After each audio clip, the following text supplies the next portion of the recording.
Guitar player friend of mine sent me a text saying, are there any specific exercises for right hand picking? And I thought, okay, there's a video in this, because actually musical instruments and playing anything, it's all about sine waves. It's all about simple harmonic motion. That's the whole function of the world, is simple harmonic motion. Pendulums going backwards and forwards, left, right, you're taking steps down the street, you breathe in and out, your heart goes in and out. All of it is this sort of reciprocating motion with two positions. So I thought, well, actually, the same thing happens with guitar playing. Let's have a look.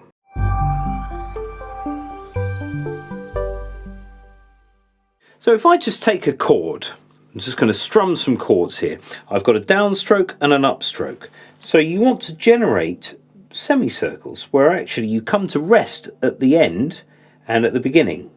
So there is actually a portion of time, tiny bit of time, where your hand is actually stationary. It's moving at its fastest in the middle between the two extremes, and that's how simple harmonic motion works. That's kind of an exaggerated view, and it doesn't all sound all that great either. With the plectrum, it's ideal to keep a bit of flexibility between your fingers. You don't want to grip it like that. As soon as you introduce any tension at all, that's where things really stop working. And actually, if you're in the pursuit of getting that speed, it's about those slow movements. If you take a sprinter and you film them going down the track and then you play it back at really slow speed, you can see that everything that they're doing is fluid movements. So it's all about just getting these small movements to work together before you speed up. So if I've got a drum rhythm here on GarageBand, which is a really useful practice tool. So I've got a tempo of 108.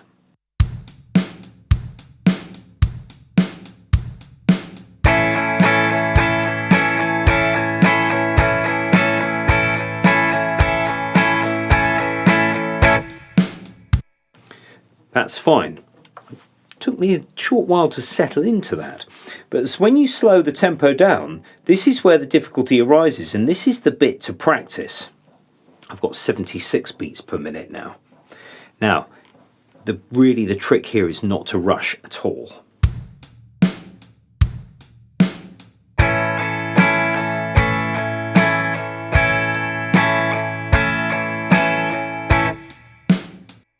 If you can do it at that, take the tempo a bit slower. It is very tricky when you get down to, let's try 52.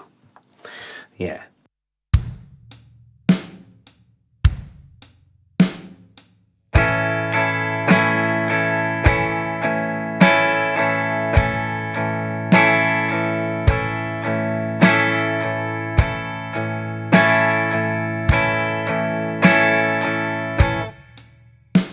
It's really hard to regulate that speed, and actually that's because all of the movements that I'm making have to work really well at that speed in order that I can do this. You know, you can, if you want, with a particular tempo, you can actually play, you can practice strumming on every beat, halves, quarters, eighths. So if I just do that.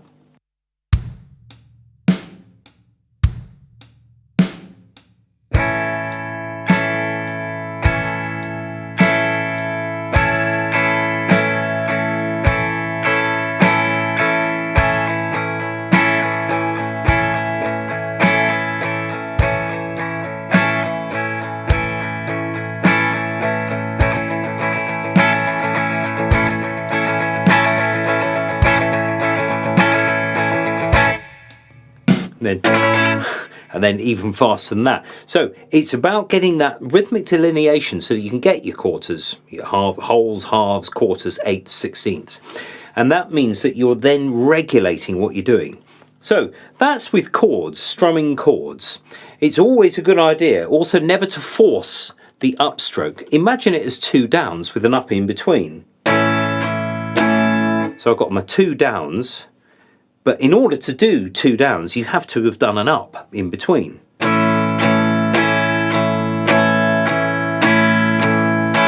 And actually what happens with rhythms that have different sort of note lengths within them,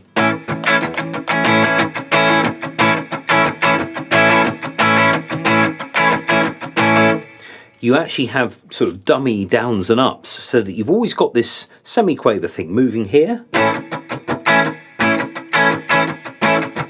I mean, take Le Freak, for example.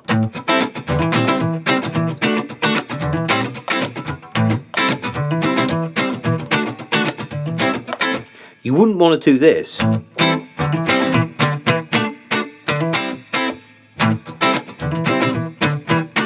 Because actually you're introducing different speeds where you don't need to. Keeping that constant speed really does make a difference.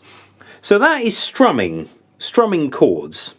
Now, also, just as a general rule, don't look at your right hand. You don't need to. The strings are there. Trust where they are as well. Be able to find individual strings. So here's the first one, well, rather the sixth string, and then the first string, and then finding fourth, third, second, and fifth. So if you can find those strings without looking, that is your best bet. As soon as you introduce your eyes into the equation, especially when you're looking from this angle, the strings actually look closer together than if I was looking at the guitar like that. So when you're essentially looking at one string, the strings behind each other, it gets really tricky if you're trying to look to find your way. So try and feel your way.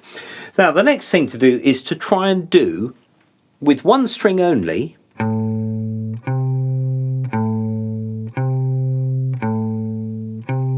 I looked at my right hand there, don't need to. What I'm trying to do is align my left hand with my right hand. So thinking about this simple harmonic motion, this sort of sine wave, the same goes with your fingers. Rather than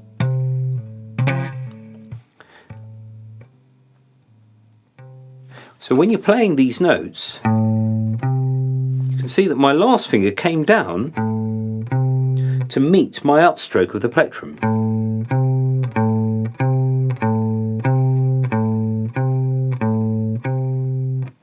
Next thing to try is a minor pentatonic. So I do this, not looking at my right hand.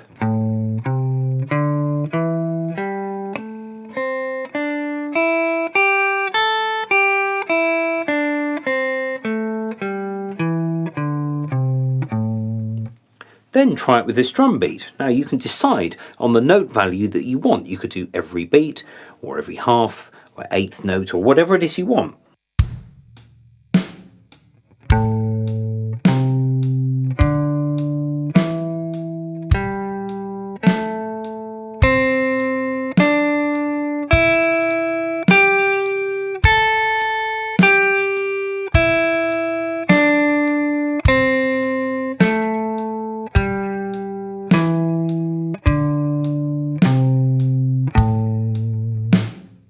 So that was at a tempo of 52, so I was playing a note every beat. That is hard work.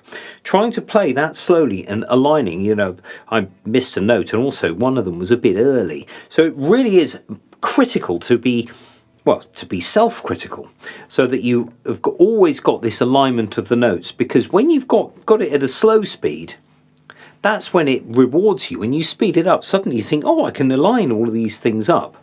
So the other thing is finger picking. If we've got a chord,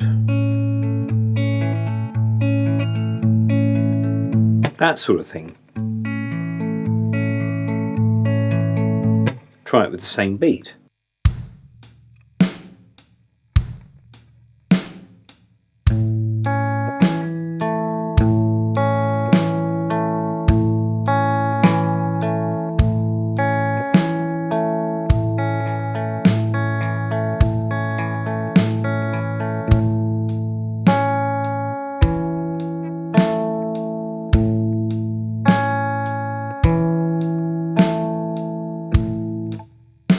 So these fingers,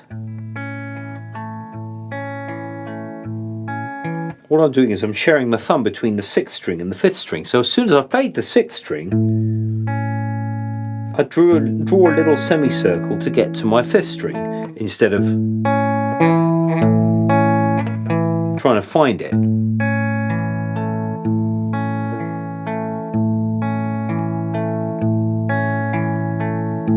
It also gives you extra practice with your thumb in the right hand, because what I want to try and do is to avoid muting the 6th string before I get to the 5th, rather than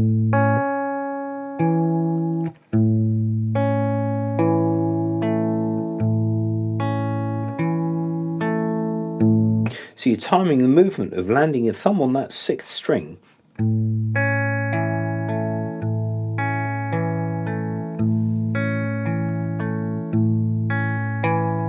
This is, of course, in addition to aiming for that 5th string as well, so that you don't sort of fall short and then mute that 6th string.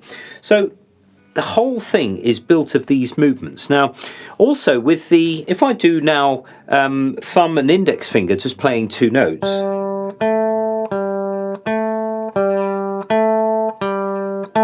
I want to try and make these notes last as long as possible given their note value, instead of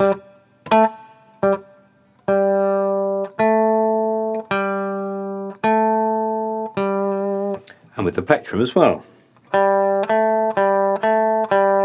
Notice with the plectrum, when I'm playing individual strings, I've got a little semicircular movement going on there. Same thing as everything else.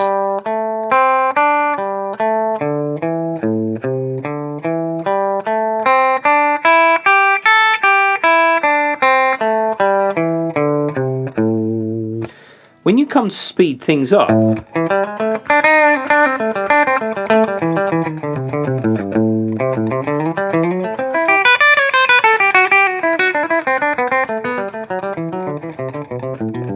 you can make all of these notes last as long as possible.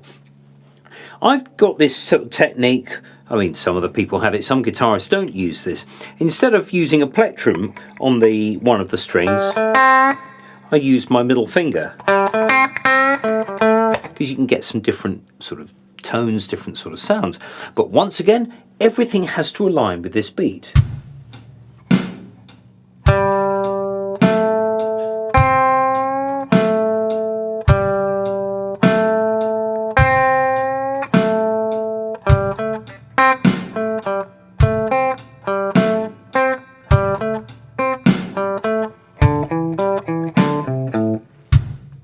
Then of course there's internalizing the beat as well. The hi-hats at the moment on GarageBand are playing 8th notes, whereas I was playing some 16ths, so you've got to judge where those 16ths come in between. The slower the tempo, the more accurate you become ultimately. And it's just hanging back on that beat so that you're not rushing it. The drummer is the engine of the band, really. The drummer and the bass player, they're driving it, and everything else has to sit on that beat rather than rushing it. So ideally, I mean, you could even think of dragging the beat ever so slightly.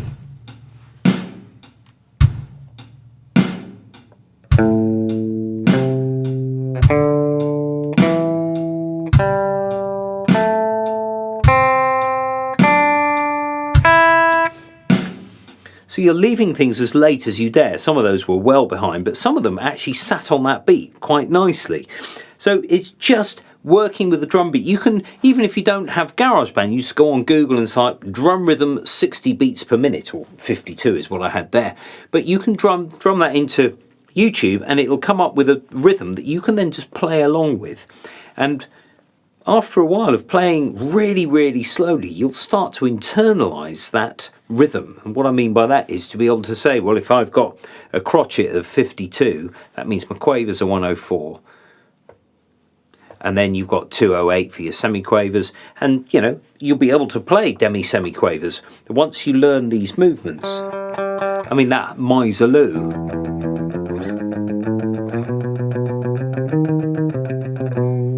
I mean, that's a classic case of getting your plectrum,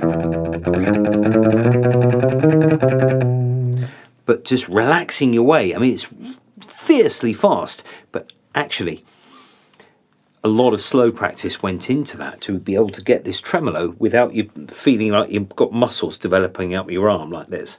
So a lot of it is down to just making sure that you're really strict with yourself at slower tempos, and making the strumming or the picking or the finger picking or the alternate fingers when you're playing single lines,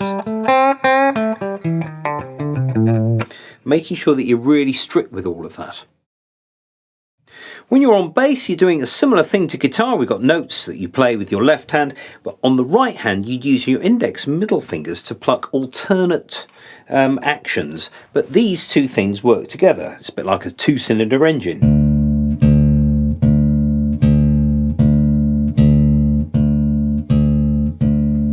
Where everything here is fluid. Now you can decide on whether you want the strong beat to be your index finger or your middle. It depends, you get different sounds because you're playing in different areas of the string. Even when you're playing the same sort of level, you're going to get slightly different noises. This is good, this is like a hi-hat on a drum beat and drum rhythm. Where you use the shoulder of the stick and then the tip to get a sort of alternate sort of eighth noise. Once again, practice with the beat. You can practice quarters, eighths, sixteenths, whatever. Try to change between them on the fly. That is hard. People think it's easy. Doing that, it's not. It's really hard because it's very obvious if it goes wrong.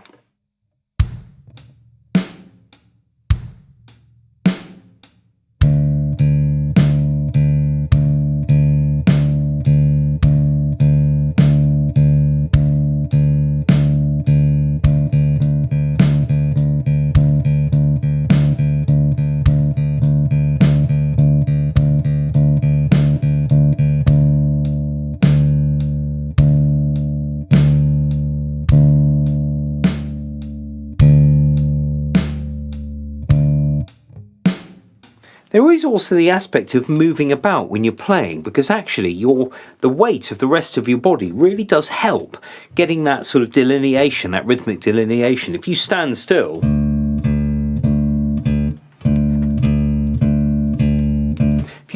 it's actually even harder because you're introducing tension. Now with the bass, make sure that your fingers drag across the strings rather than clawing, unless you're doing the whole slap bass thing, but that is a different sort of technique altogether. But when you're plucking,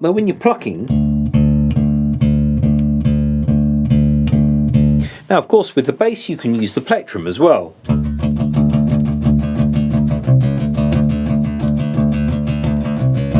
Same techniques apply though. You've just got to make sure that everything is nice and fluid.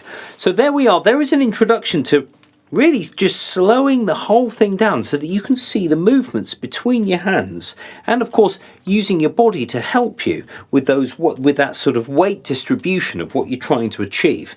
So there we are. Happy practicing.